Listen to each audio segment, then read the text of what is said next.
Welcome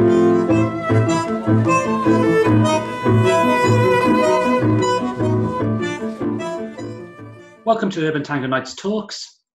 Please bear in mind that these interviews can be done with anybody, so if you ever want to do one of these interviews, please contact Urban Tango Nights. We interview teachers, organisers, musicians, DJs, shoe sellers, clothes sellers, or just plain dancers. So, as we say, if you would like to do one of these talks, please contact us. And today I'm being delighted to joined by the Island Dance Wizards, Basil and Mandy. So these two teach on the Isle of Wight and are multi-dance specialists, so teach tango, blues, salsa. They've taught modern jive in the past and many other dances beside that. So first of all, welcome both. Thank you. It's good to see you again, Chris. And I think the first question is that you both have different dance backgrounds. So Mandy, you've been through the classical dance route, and Basil will probably come on to what you came through to get to dance. So I think the first question is how did you end up with tango from those roots? Okay, well, my mum was a dance teacher, still dances occasionally, so she's been dancing a long time. So I guess, although I was familiar with dance very young, so kind of my early age was a bit like the film Strictly Ballroom in some ways, right down to the finding the photos in the attic scene, which actually happened in our house. Did it? Oh yeah. So I had no idea how professional she'd been until I found these photos and asked the rest of the family, who were all dancers, of course. Anyway, so in some ways, I guess I rebelled against ballroom and Latin route and this kind of formal dance teaching. So most of my early partner dance was in a kind of club environment, that sort of thing. So although I did teacher training later on, a lot of my initial dance experience was definitely kind of picked up by trial and error in a club, down and dirty environment, I guess. Whereas Mandy? From the age of, I was sent to ballet and I just didn't stop really. So when I got to my sixth form at school, I really didn't want to go to university, although I was pushed into applying for university. And in those days, they just sent you an acceptance of going for an interview or not. And I got 4 rejections all on the same day, having applied computer science. God, why did I do that? I don't know. But my ballet teacher said, you'd make a really good teacher. So she said, you will get through an audition because I had limitations with what is called turnout with ballet. However, they liked me in audition at the Royal Academy.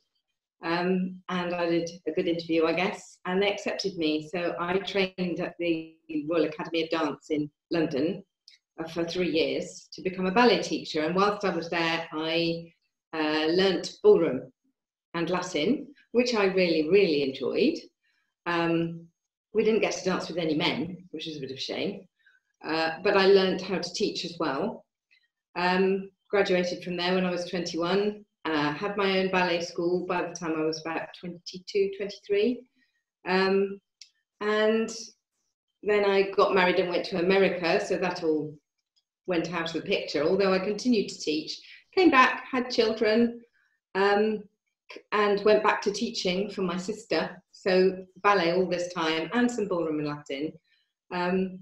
And then when my relationship ended, I got the courage to move on from it by going out and learning to dance, actually modern jive. And I thought, oh, I don't have to be stuck at home watching the television all night long, not having any fun and being lonely and scared on my own. So the learning to partner dance in that environment was absolutely the best thing I could have done. I loved it, absolutely loved it. And it wasn't long before I was trying online dating. And within 2 weeks, I'd met Basil online. And he did tango. So the first time we met was at a tango class.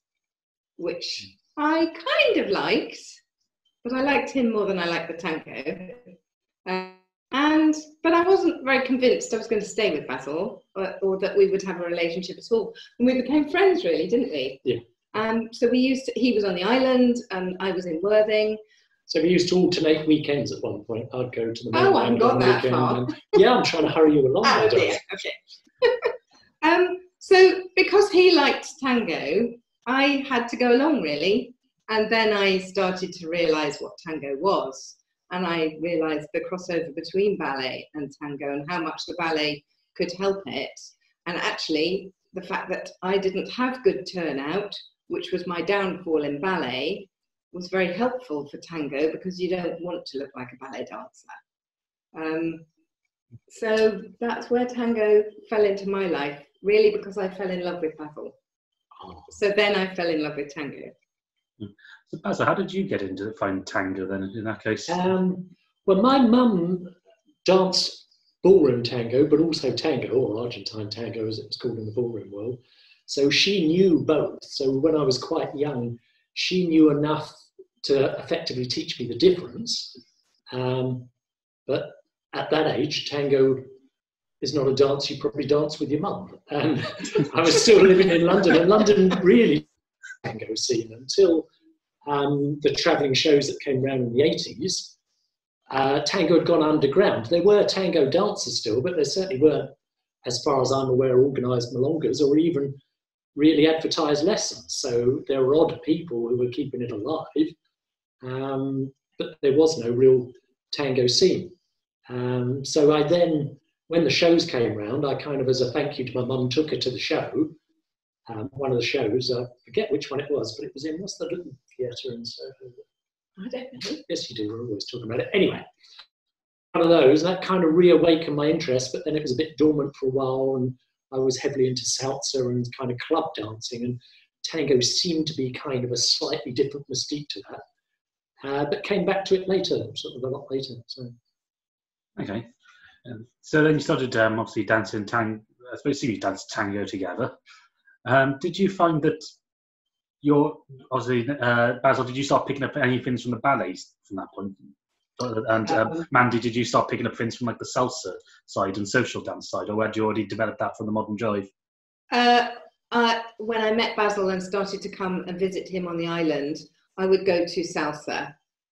So I picked up salsa really quickly, because the background I came from, I could just learn whatever as quickly as, just very, very quickly. So salsa I got to grips with pretty much immediately. And he had a good grounding in salsa, because he'd been to Cuba and he'd stayed with real Cubans, not in hotels, that sort of thing. So I had picked that up. I picked up a lot from Basil. I think, yeah, when we met, we're both taught and we'd both danced for a long time. But because we had those different backgrounds, and Mandy was very classically trained and focused and technique focused, and I was kind of more, how does it feel to lead? Initially, there were definitely, friction is probably the wrong word, but I don't know. We had quite different perspectives, and also because Mandy worked at a very high professional level in ballet, she really didn't like to be told that's just not right for tango. So just things like the different ways of grounding and the differences in the technique, initially she really rebelled against. And because I've done ballroom. Yeah. So I think, I always say if people come from a ballroom and Latin or a ballet background, they've got some amazing dance skills in terms of poise and balance, grace, and all of that technique focus. So they could pick up tango very quickly and go if they're willing to drop the aspects of the dance that are inappropriate. And often that's a real mental barrier. So it's generally easier to teach people who've never danced before tango than people who come from a ballet or ballroom background. And that did cause a little bit of friction. And there are other differences in our approach, but I think that's also a big strength for us, that we, by working through those differences and really thinking about them, it did kind of really focus on the teaching more. So I think, I picked up, although I'd taught before, I would happily say that I learned, 95% of how to teach dance from Mandy, and I think she learned the vast bulk of her partner dance itself from me, although she was a very accomplished teacher. So not just on the teaching side, but in terms of what we could offer each other personally, I think that helped a lot. Yeah. Yeah, I suppose then the next question is, since you've covered modern jive, tango, and salsa, and all the ballroom dances, when did you start experimenting with sort of things like fusion, or did that sort of just drop in naturally when you were just dancing? And we started blues. We started to learn blues, and we loved it. Both of us loved it. So I think, fortunately, we both feel the same way about which dances we prefer. And at the top of our list is tango and blues.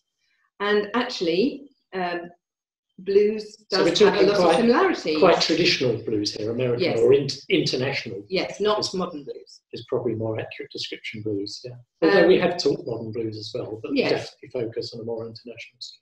And because there are so many similarities between Argentine tango and blues, it just was easy to put them together.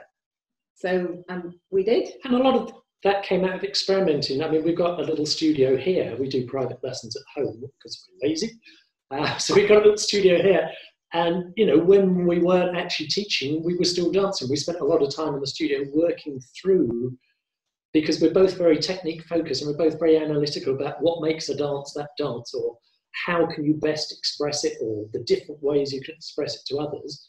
And it just became very clear to us that blues and tango, although they're very, very different in execution and timing and aesthetic and all those aspects, there's a lot of the technique that is so similar. I mean, to me, they are still the two dances that are the easiest to fuse by a long way. And I suppose that's how we got into fusion, and that really shaped our attitude to fusion as well. Yeah, so that's quite different to how myself and Alison got into the sort of fusions style of things, because, again, I think this is where Alison was a Latin ballroom teacher when I first met her, mm-hmm. And she was and I suppose you found this as well, Mandy, that when you do Latin ballroom, you teach like a set routine. Yes. We have the book. The book, yes. And when I started teaching with her, because we were teaching the university and we were teaching students who were 18, 19, we found that we had a massive drop-off in the number of men in the class. And so when I started teaching, I started trying to think, well, what actually puts men off? So what would have put me off? And part of it was learning the routines and trying to remember that. So I started looking at it from like this improvisational point of view. So just break down the basic steps, find out what it is and how all the steps are similar, and doing it that way. And luckily, after a bit of convincing, Alison thought that was actually a reasonably good way to teach those classes. And for us, when we started doing the tango, so we were both only doing Latin and ballroom for a while. And then we decided to branch out to try other dances to actually learn something together. We started the tango then. And I think the fusion part of it came with just when you dance, we found that you just sort of mixed bits that you knew from other dances already in, rather than sort of learning two separate dances and looking for the similarities between the two. So it's always interesting to see how people think of fusion. And I think this sort of came out in last year's Tango Festival. So you taught for us a couple of workshops. You taught pure blues on the Saturday, and then you had the blues tango fusion workshop on the Sunday, and we were teaching the tango modern jive fusion class before that. And even though I think the end product is probably similar, we come from it from totally different ways of how we take fusion. So for us, fusion is something you just do if you happen to know both a lot of dances. You just happen to. This is for us too. Yeah, but I think the way that's naturally what you do. But then when you try and teach it, you have to try and break it down to how you actually think.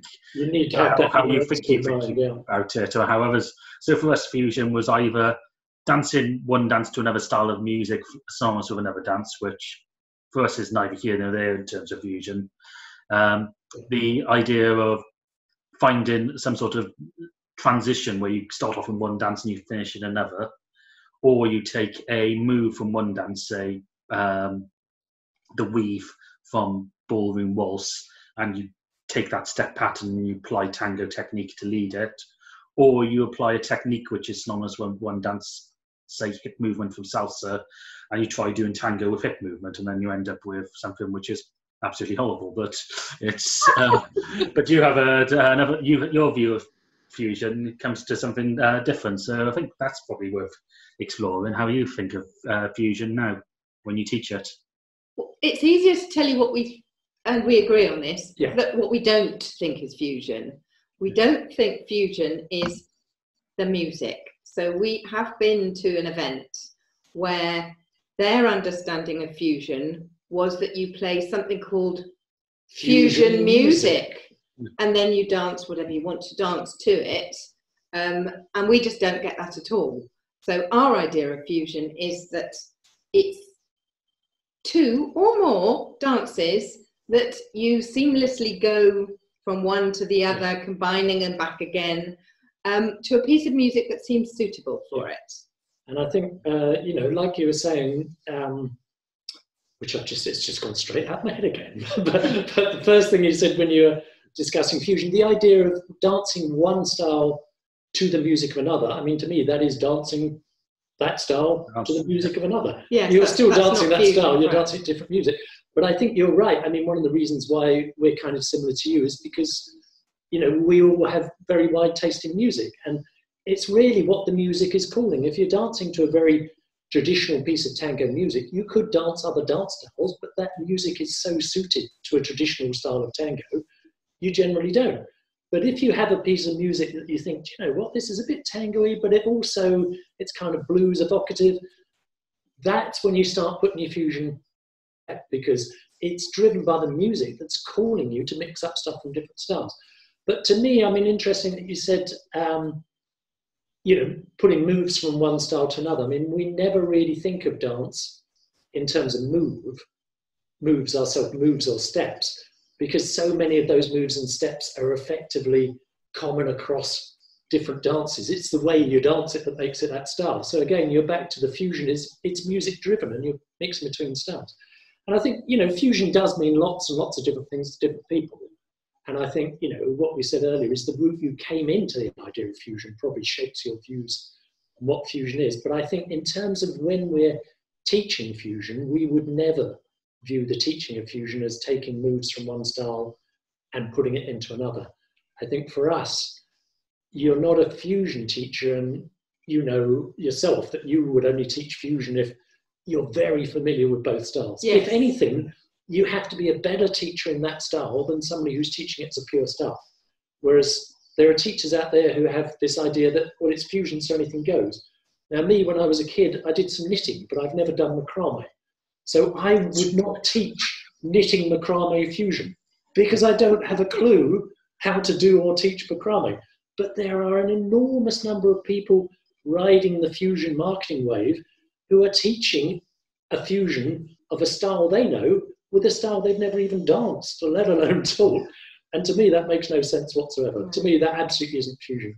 When we're teaching, we try and view it as you have to teach the technique of both styles first. And we usually start a fusion workshop by focusing in on each style individually.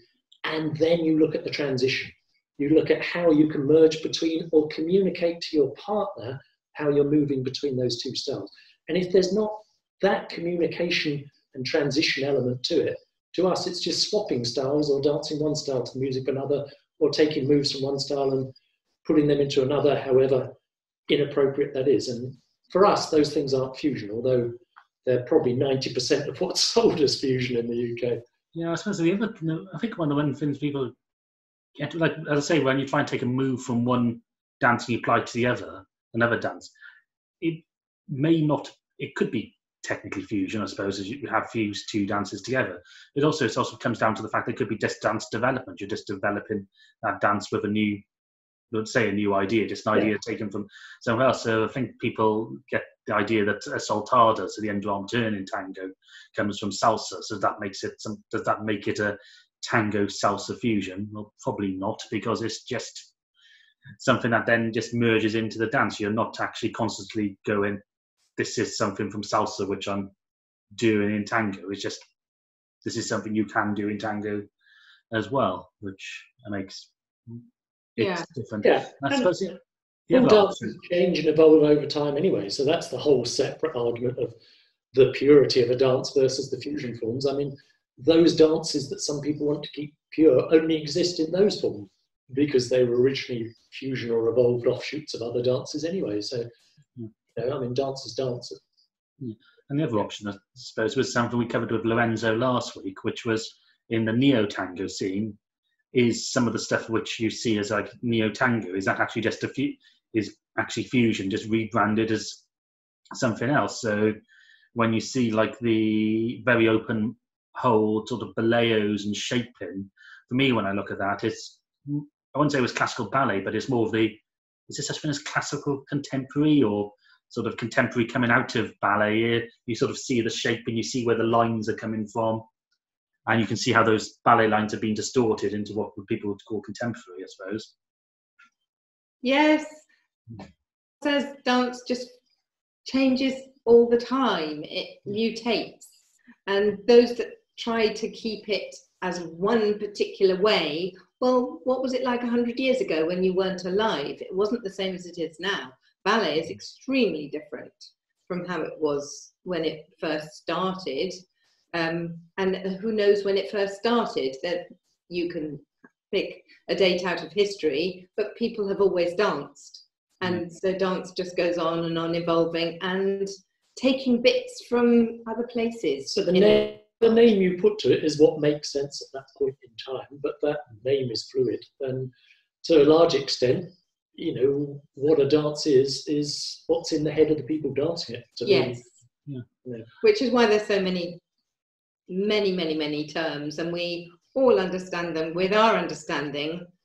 We might think somebody else's understanding is totally wrong. Yeah. Well, not wrong, just a different point of view of coming from it. I always look at it from this sort of one style versus another or whatever. Yeah. There is nothing wrong in dance. There's sort of multiple solutions to get to somewhere, and there's multiple understandings how you can get to that sort of thing. So again, I have to go to like physics points of view or maths points of view. You can look at 4 as 2 plus 2. You can look at it as 2 times 2. You can even look at it as minus 2 times minus 2. So it's just because you have a different way of getting to it, it doesn't stop the final answer being. It's an analogy. Yeah. And I think that's particularly true for tango. I mean, you know, when you're comparing different teachers, they will often take a totally different route. And that confuses dancers when they move from one teacher to another. And, you know, I always say that you need to do that at the right time in your kind of tango development. If you do it and shop around teachers, it's really very confusing and can put you backwards. But the reality is that all of those routes tend to arrive at more or less the same end result. They're not the wrong way of looking or teaching or doing something. They're a different focus that if you pursue to its ultimate end, will end with the same result anyway. Which is hopefully you getting better as a dancer, or finding a way of it, or if that's what you get your enjoyment from dancing, I suppose. Again, that sort of really nicely relates back to last week's talks, where with Lorenzo we were discussing, he's of the mind that when you start dancing tango, you should always stick to one teacher, because then you get confused. Well, our point of view is that you should always try and go to quite a lot of different teachers, because you get sort of this whole variety. But yeah, the confusion side can slip in. And what I'd never like in sort of, as I said to Lorenzo, in the arts form, is like when people tell you that something is right or wrong, or this is the right way to do it. There are things which obviously are right and wrong. So, you know, doing a gancho or leg wrap where you end up kicking your partner every time is pretty much wrong. But, you know, it's... it moves on. You can say there are conventional or traditional ways of looking at something or doing it, but that doesn't mean that they're right. Because if everybody stuck to that forever, dance would never, it would die. It would never move on. Yeah. So, you know, it's a blend. Yeah, I suppose now this story naturally leads on to, you've taught all around the country. So obviously you've been to Wales, you've been to London with David Bailey, and I've forgotten what her surname is. And Salmon, And you've been up to Scotland teaching blues. and obviously Basil, you alluded to earlier in the conversation that you've been to Cuba. I'm assuming that wasn't with tango, but more sort of the salsa. No, they do dance tango in Cuba. There is a tango scene. Yeah, so we often dance tango at salsa events, not necessarily in this country, but if we went to a salsa band abroad, you would expect them to play a couple of tangos during the evening. Yeah, and obviously, and last year you went on holiday to Lisbon as well, so you got to see some of the dance scene out there. Yeah. So what is your sort of general perception of teaching in different places around the world and country, either from a tango point of view or even the fusion of blues? I'm assuming that blues is, I won't say niche, but it's localized in certain areas. So Bristol has some blues, no blues in Wales, and then you have to move across the country to somewhere else to get to the next sort of pocket of blues. Yeah. Ooh. I mean, Bristol has a very strong blues scene. It's very difficult to talk about this without potentially treading on people's toes. And again, there is no right and wrong. And you know how it is in the tango world. There are some scenes that would style themselves as very traditional and therefore correct. But their idea of what is traditional, you then go somewhere else who also swears they're entirely traditional and entirely correct. And the two are unrecognizable as, I wouldn't say the same dance, but their ideas of what is correct and traditional are so different, it's almost unbelievable, isn't it? And I think, you see a lot of that. So you see things in common when you travel about and things that are different. And I'm always fascinated at the differences in different scenes. So, very strong traditional blues scene in Bristol, but almost in danger of getting a little insular now in the way that the London tango scene tends to be. Blues as a whole, I would say, huge north-south divide. So north of the country, far more traditional. I hesitate to say very high standards of dance because that sounds like I'm judging the south, but the attitude to dance, I think, is quite different there. Most people in the south who say they dance blues, unless you are in somewhere like Bristol, what you're dancing would not be described as blues internationally and is quite different even from other areas of the country. But I think a lot of people in the south are genuinely unaware of that. They think the dance that they are calling blues is a common dance around the world, as opposed to a kind of modern jive, blues influenced offshoot. Tango, less so. I mean, obviously there's fusion and neo scenes, but the tread scenes are all different. And it's very interesting to dance.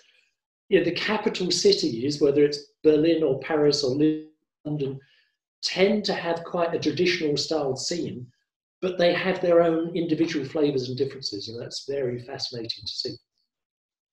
That's me. Andy? When we were teaching this weekend in Edinburgh, they were very young, weren't they? There were lots and lots of young dancers there. A few our age, but not very many. And we thought, because they'd asked us to teach a tango sort of introductory class, so we thought that most of them would disappear off and have their dinner, but they didn't. So we had a lot of people in our class. And we also thought they wouldn't like it, but they loved it. They had such open minds, which was lovely. And there were a lot of people from abroad as well. So it was quite mixed. And I think that's why we enjoyed teaching there so much. And in fact, when we came to you as well, exactly the same thing. Everybody had a very, very open mind, and they were what we asked. And when people don't come along with an idea in their heads of what they're expecting to get, and they wait and see what they're going to get, they're usually happy with what they get. It's when they have a preconceived idea and you don't meet whatever that idea was that they can be disappointed. So you had some lovely people coming to your tango festival, and you had quite a number from abroad as well, didn't you? Yeah, so yeah, this is the first time we had people actually travelling in from, or flying into the mainland UK just to come to the festival, which is really odd. It sort of like puts like pressure on you. You think the only other time I sort of felt pressure like that was when we were to like really push on with it. We know, like, the quality you're teaching. Obviously, Nick and Deanna are world famous for their teaching. We know what Sean and Sue offer, and Eduardo, and we know what the bands do. But there's always that sort of like thing, like going, players, somebody's gone thousands of miles just to come to this. And the other one time we've had that was when we taught a Tango in a Day course, which we teach a couple of times, 3 or 4 times a year normally. And we run them from 11 till 6 o'clock, or the first workshop. It's taught in 4-hour-long workshops, effectively, with some freestyle dancing at the end, with a lunch break in between. And so it starts at 11. So we normally get there about 9:30. And this gentleman walked in at about 10. I thought, oh, you're here early. So we started chatting to him. And then his phone went off, and his wife was on the phone asking where he was. And he goes, oh, I'm in the Taliesin Arts Theatre in Swansea. And you just heard her go, you're in Swansea? So we asked him where he was from, and he was from Preston up in Lancashire.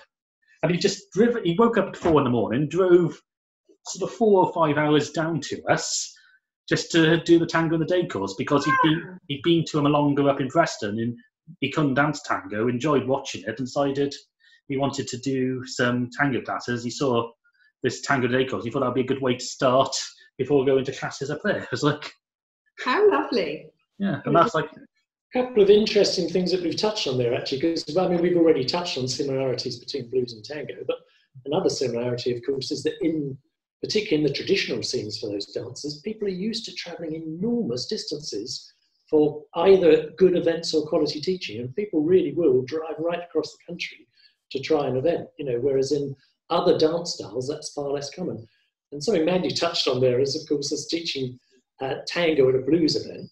And I think another similarity between the international blues scene and tango is that they have a strong element of, a very strong subsector in those two dances that style themselves as very traditional and have quite strong ideas about what that means.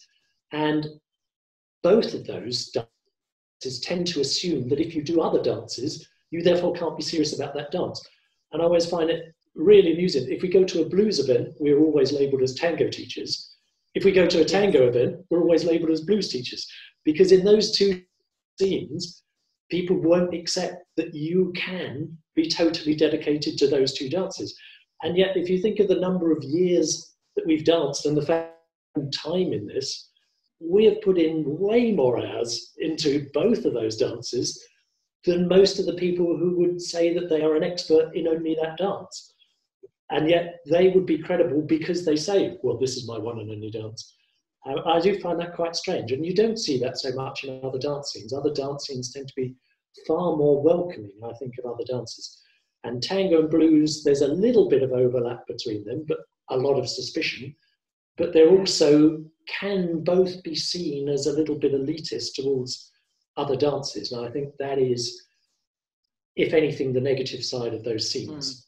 Yeah, not that they are elitist, but they are seen, some subsectors of those scenes can come across that way, are often seen by other dance styles as elitist, even if they're not. And, that's something those two scenes do have in common, I think. Yeah, that's something that I was going to ask you about, because this is something that came up when I interviewed Tara 2 weeks ago. She obviously does salsa and was in the salsa scene, and we were talking about the idea of you hardly ever see tango advertised as part of a Latin night. So if you go to, you've been to, when you came to us for the first time in 2017 in the August. Like those millionaires do. But that's up on the market, and make millions to love.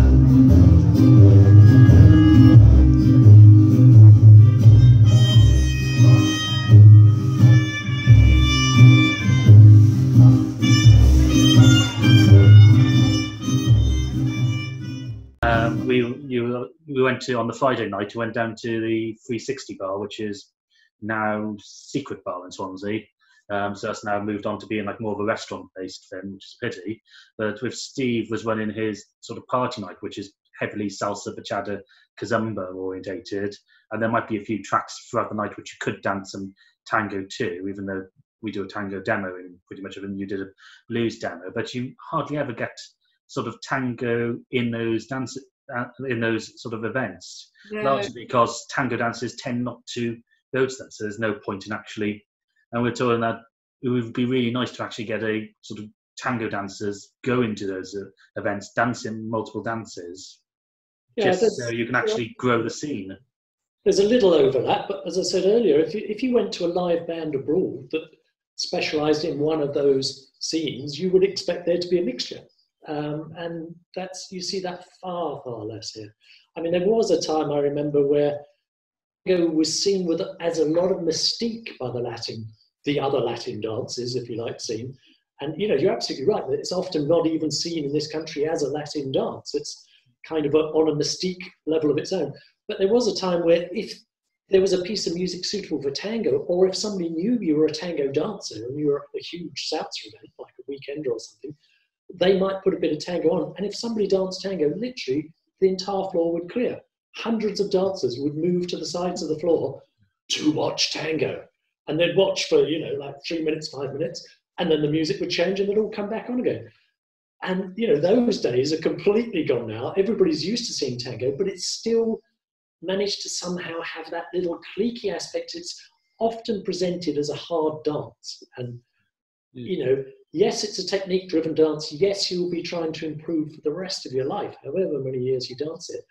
But it's a dance that's actually quite easy to get out and have fun with. And I think the tango world, trying to maintain this idea of, this is a really hard dance, this is one of the reasons why people don't come to tango. It really isn't in our interest to do that. But it's an old habit that I think has died hard. We've strayed. But I've gone on to another subject. Yeah, again, that's something we can go on to. As I say, this is really meant to be really discussive, these interviews. So we found about people saying about tango being a hard dance. And we've been trying to work out where that sort of comes from. And part of it, we think, is just because of the way you lead tango. It's really odd having to isolate your chest. So physically, for the first time you do it, is hard because you haven't got the sort of control to be able to do this movement, which is understandable. Also, because of you're just moving this, which isn't part of your body, which doesn't move that much compared to your arms, the tolerance you can get from dancing tango is much smaller than, say, with salsa or modern jive, where you've got an arm movement.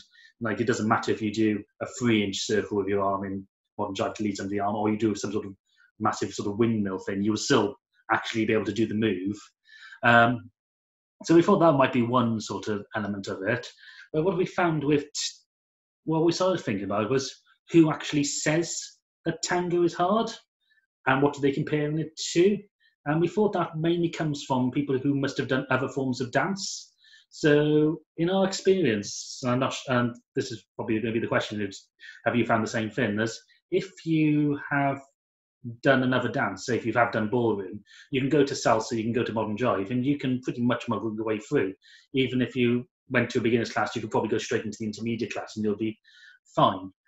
With tango, we found that because the technique is so much different to the mainstream sort of dances, you always have to start right at the very beginner level.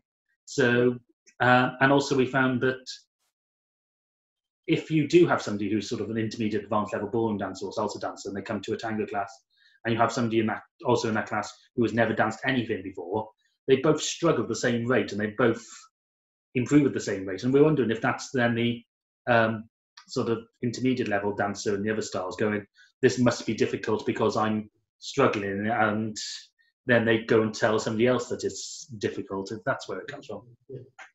I think you've hit the nail on the head there, that it is people coming from other styles because they expect to be able to blag it.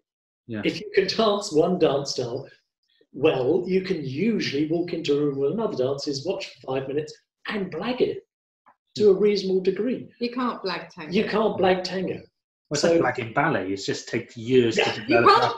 You can't blag ballet. You can't blag ballet. You just have to try and take years to develop your body and poise to be able to do that, especially going up on point as well, or something like that. It's like, I mean, if you're a total beginner to dance, if you've literally never danced in your life, tango is not a particularly difficult dance to learn.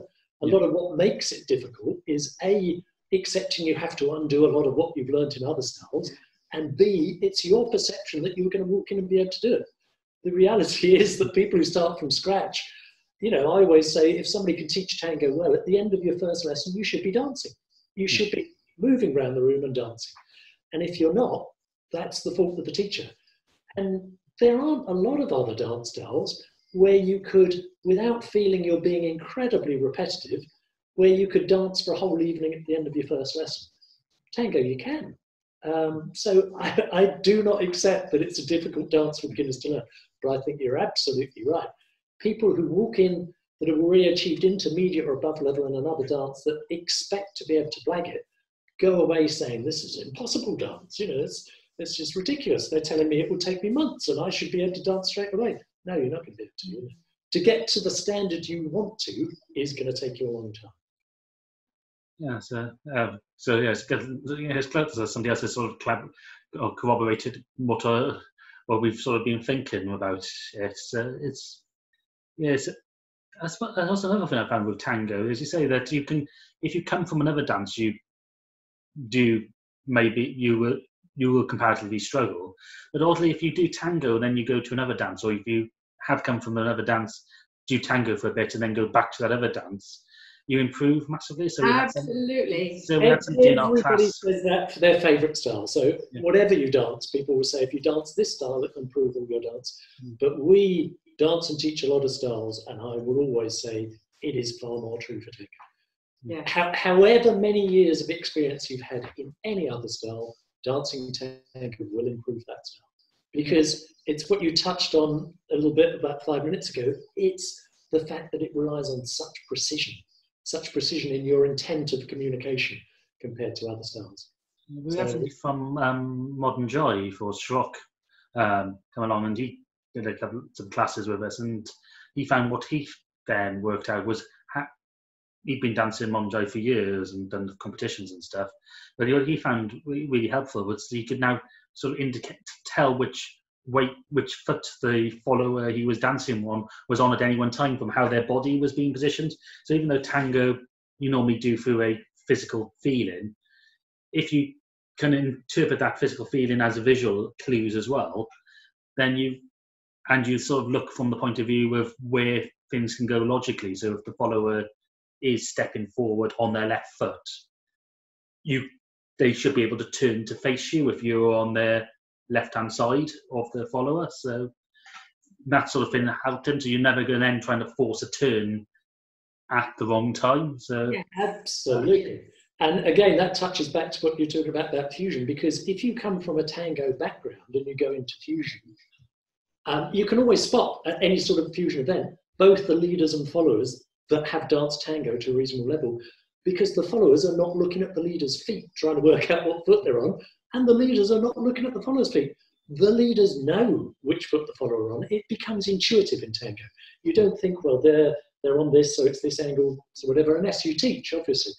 But for any tango dancer, it's absolutely intuitive to know where your follower's weight is. And for the followers, it's absolutely intuitive to expect your leader to know, and therefore to trust them, that you're not going to be led to turn on the wrong foot. They're not going to drag you over your, balance point, anything like that. Although there's a separate issue in there that we can touch on. But, you can, at a blues or a fusion event, you can instantly spot the people who dance tango, because they come to it with that confidence in that knowledge of weight. So this, as you are professional teachers as well, you teach a huge variety of dances. So not only the blues, the tango, but you also have done salsa, bachata, modern jive. Have you found that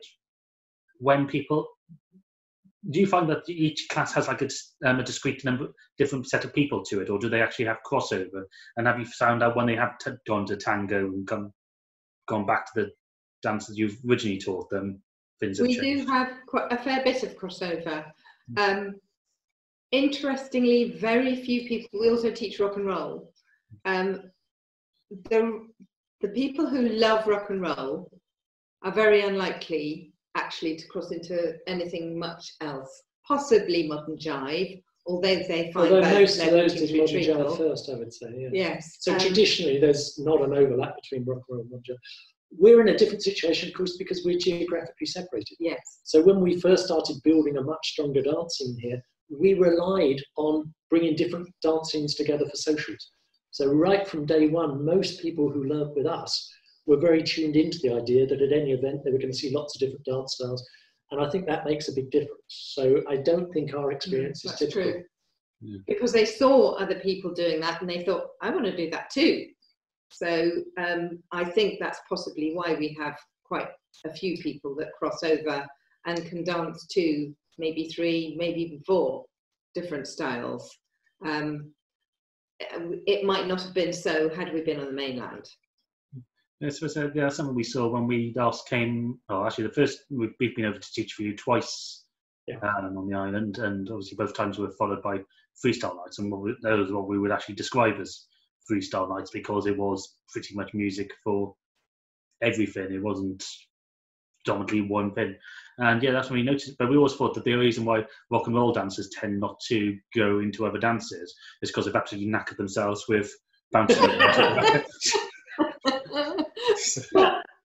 I don't know if it's just islanders, but here on the island we do have some really good rock and roll bands. So when we're not going through a crisis as we are at the moment, you can go and dance rock and roll for free in a bar every Friday, probably every Saturday as well. So they just get hooked because there's this wonderful live music. And so I guess they don't really feel the need to go and learn something else. And rock and roll is still actually the biggest dance scene here. There can't be many places in the country where rock and roll is by far the biggest dance scene.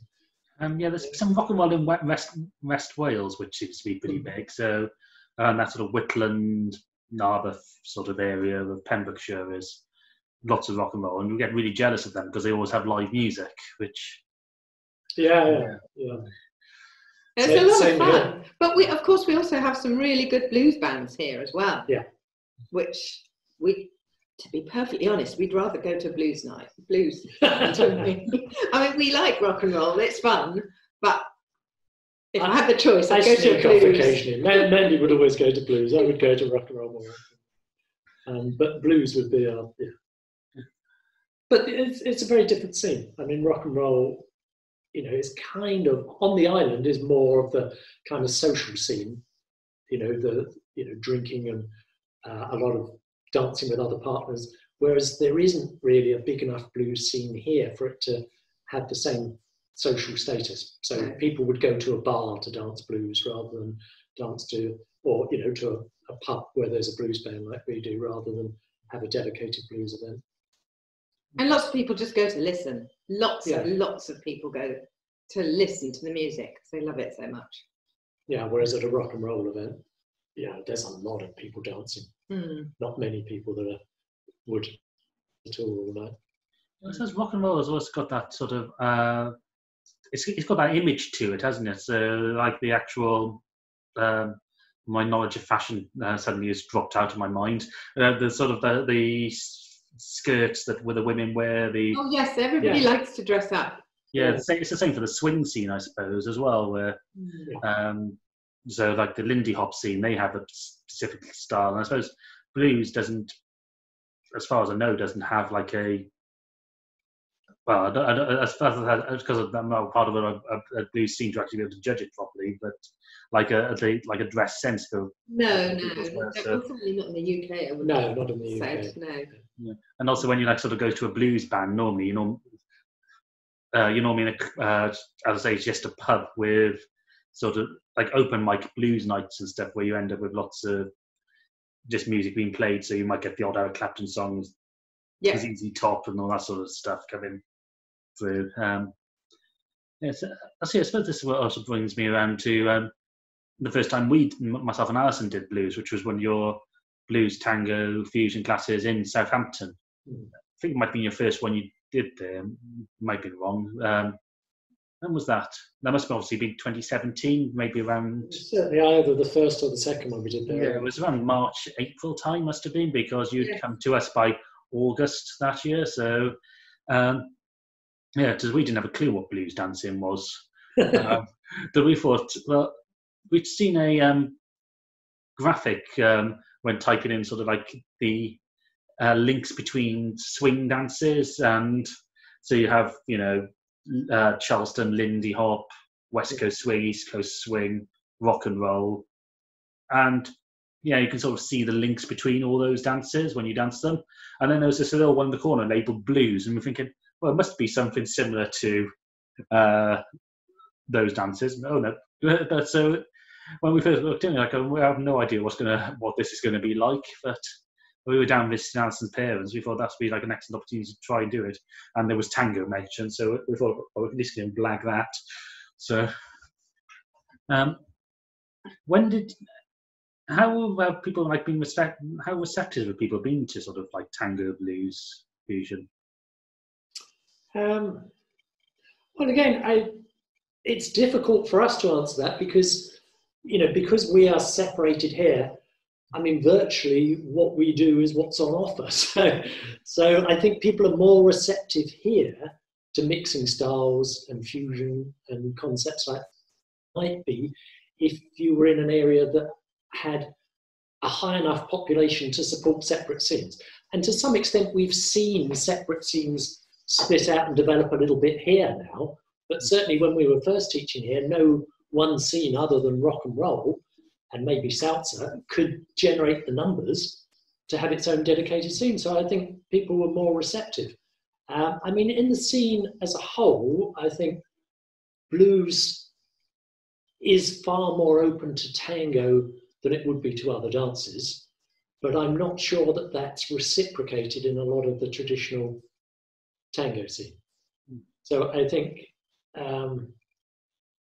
the blues scene is possibly a little better at saying, okay, as long as you're not selling what you're selling as what we see as our box, and you say this is fusion, and you make it clear that it is not the traditional form of the dance, we're okay with it, because that's honesty in advertising. Whereas I think tango has an element to it, a stronger element to it, of people who would resist the idea that tango could ever be fused with anything else. That there's definitely a body that wants to keep tango pure. There is a body of that in blues as well, but I think it's far stronger. In America, there's been a fusion scene for far longer than here. So I think blues is more accepting, provided you're honest about your roots, what you're focusing on, and you're honest about the way you sell what you do. They tend to be a little bit more accepting. Yeah, that's something the reason why I asked is because it's something we quite like to introduce into Wales is blues, largely because we quite enjoy dancing it, and won't have a chance to dance it without having to go all the way somewhere like Bristol all the time, which we don't mind doing for tango, but and we're sort of like caught in two minds about how you actually do it. So obviously we're trying to seed some thoughts of it with the Tango Festival by having you guys and obviously teaching Tango Blues Fusion, as well as just listening and seeing how people react to it. So we've taught some blues as part of our tango classes, so Tango Blues Fusion in those, and we sometimes just do a blues one, but that's mainly to our own sort of core group of people. Yeah. But it's wherever we go and go, right, we're going to do like a tango blues fusion workshop, in which case you might put off all the blues dancers that are in Wales because it's got tango involved in it. You might put off all the other tango dancers because it's got blues involved in it. Or you'd take the risk of going, let's actually start finding people, do a blues event, which people might be really interested in because they've never heard of it, or they've never heard of it, therefore totally ignore it. Or it's going to be one of those ones which starts seeding something and builds over time. So, and then whether me and Alison actually want to commit to actually trying to grow a blues scene from seed. Yeah, so know how hard it is from doing a tango scene from seed. I'm not sure we could answer your question because we had the same issues ourselves, because you don't know you want to start is going to take root and grow. And of course, you've got the added problem of the COVID situation and where we're all going to go out of COVID and how we're all going to start. And let alone what blues and tango are obviously very difficult dances, because they're embrace-led dances. So yes. Well, so, I was more about sort of our just general musings of stuff to do for the future, because let's face it, myself and Alison have got quite a lot of time on our side to I think it's actually harder, I think, to grow anything like an internationally recognised blues scene in an area than tango. So, I mean, even Bristol, which is held throughout the country as an example of a very successful blues scene, but the numbers they would typically attract to a typical weeknight class would actually be very small by tango standards. So although we tend to traditionally think of tango as a minority dance scene, it's enormous compared to blues. So I think to start a blues scene from scratch is incredibly difficult unless you've got the situation like we had and you've potentially got, where you've got flexibly minded dancers that are already used to a wide variety of music, changing between dance styles, that are open enough to experiment and try things. Then I think some subset of those to stick with blues longer term. So they'll try it and some subset will say, yeah, I will stick with this. But it's actually a harder dance to establish a scene in than tango. And we all know tango is not the easiest dance unless you're in a major population centre. It's difficult. You know? I think part of the problem with blues is that people just have no idea what it is. Yeah. So it's the dance that you hear when blues comes up in a conversation. Somebody says, "What do you teach?" and that comes up, and they'll say, "What's blues?" They won't say, "What's tango?" or "What's rock and roll?" They know what it is. There was a day when people said the same about Argentine Tango. They said, well, what's that if it's not ballroom tango, if it's not modern tango? Mm. But now I think that is blues. You know, it's probably easier to start a West Coast swing scene than a blues scene. You know, it is very much a minority style, which is why I think in the South it's spread and spread and spread, a sort of amorphous modern jive blues overlap, because the only way to sell anything that has any blues heritage is to appeal to modern jive dancers with something that's a hybrid with what they already know. But the reality is those people then, if they go to a traditional blues event, are lost because they've never danced blues. Yeah, something to actually think about. So I suppose we probably should come to the end of the interview. Is there anything that you want to particularly bring up, or what you've got planned, or anything like that? No, I mean, obviously, as Mandy said, these are very uncertain times, you know, and it's very difficult for anybody to say what the future of dance is and what their part in that is going to be. I honestly think it will be many, many years before dance returns to any it was for the social dance scene, and for people of our age, possibly not within our lifetime. We may never see that scene return that we had before the COVID crisis. And that's an enormous impact. People are becoming used to choreography and online methods of interpreting dance as being the norm. And I think genuine hands-on dance based on communication between two people by the feel of it is possibly something that may even shuffle off into history forever now as a result. It's certainly going to be extremely difficult to re-establish. Or certainly in the way that we were all teaching, where you were all changing partners and experiencing dance with a lot of people rather than just your life partner or the person you've chosen to go to classes with. But we'll have to wait and see. I hope he's wrong. Yeah, so do I. So do I, but I doubt it. Yeah, because obviously we're teaching online, and we were teaching cicadas last night. Really difficult to teach online cicadas, especially when you're trying to teach solo dancers, because literally the whole point of a cicada is to try and displace the leg. It's like, oh, what do you do with a leg? You're there with a brush trying to go, right, this end of it is the equivalent of a foot for followers. Here's a stick for the leaders to try and to get it in. So, well, let's hope that it does recover at a reasonable rate. Obviously, it has to be a safe rate, but Yeah, well, let's hope by end of November 2021, when you're due to come back to Wales for the. Well, we're Oh, I looking forward hope to so. that. I We're looking hope forward so. to Yes, we are looking forward to that. Anyway, so you've got a Facebook page and a newsletter that goes out every week. So we'll put links to your Facebook, the Island Dance Wizard And just Facebook page. people never go to the website. The website is just years out of date. We never have the time. But the Facebook page, we try and keep roughly up to date. Yeah, and I'm assuming they can send you a message if they want to be added onto your mailing list to do that. Yeah, we run 2 mailing lists, one for Ireland and one for the mainland event. So if people let us know where they're based and whether they want to be on just one of those lists or both, that's a real help. Yes, so we would, as I say, we would normally would highly recommend you to anybody who's wanting to do Tango Blues Fusion, or just want some fun teachers to actually just come and teach with. So thank you both, Andy and Basil, for joining me today. Thank you for watching this video. Please subscribe to the Urban Tango Nights YouTube channel by clicking the subscribe button below. Click the bell icon if you want to get notifications from us, and remember to leave us a like as well. And as I say, please check out both the Urban Tango Nights and Island Dance Wizards Facebook page.